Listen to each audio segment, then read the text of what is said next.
So I was breaking down the draft recap of the Philadelphia Eagles.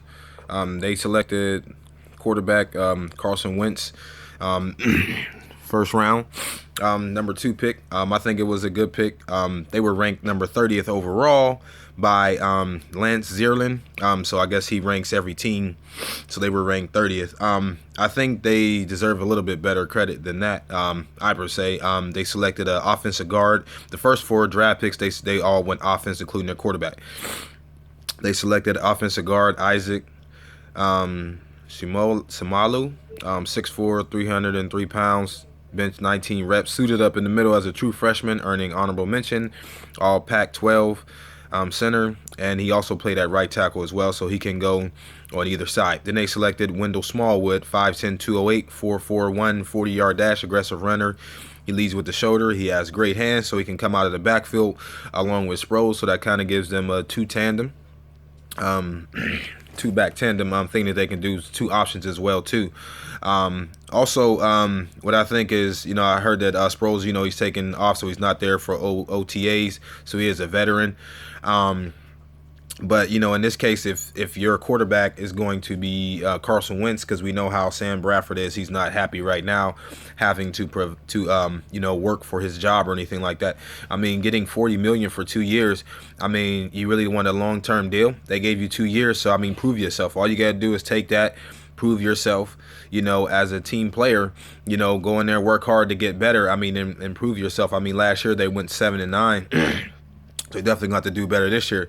They also selected offensive tackle. I'm going to call him HV, so I don't know how to say his name, but did 27 bench reps, 6'6", 320, short shuttle, 4.56. He played left tackle and right tackle, got second team all Big 12 honors. So last year they were ranked 12th in passing. They were ranked 14th in rushing. They had 7 fumbles in passing, and they had 10 fumbles, which made them the third highest in the NFL, and they also lost 8. So the other two teams that were ahead of them in fumbles only lost 5, and then 11, they only lost 4. So total rank, their defense is ranked 30th. So they were giving up 413 yards per game. So they gave up the most points out of any team, 476. They averaged allowing 29.8 points. So they went next in the defensive draft. They got Blake Countess, cornerback from Auburn. Again, runs a 4.48 40, 21 bench reps. He has a 36.5 vertical. He's 5'9". He's 184. They said he can match up with slot receivers. But they were looking at the draft grade, was showing that, will he be able to make the tackles or anything like that, even because he has a small body frame or anything. Then they selected a free safety, Jalen Mills, who runs a 4.40 as well, 6 feet, 191, can blitz the slot. He's from LSU. They said he really not that great at tackling, the draft grade that they had. And they also said that he's more of a corner than a free safety, so they may have to fill that slot as well too, or see if he can work in that. The next they selected defensive end Alex. He was 6'6", 239 pounds, from Florida. So he earned Defensive Scout Team Player of the Week multiple times. So obviously that shows that he can have a great work ethic at times.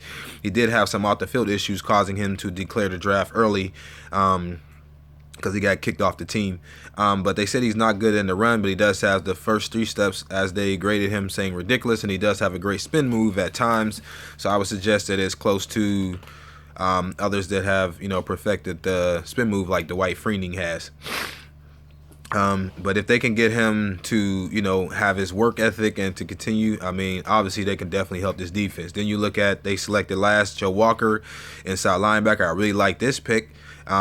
He may be definitely a steal in the draft.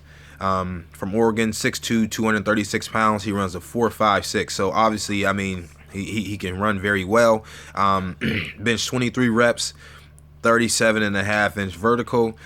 So he definitely performed on pro day.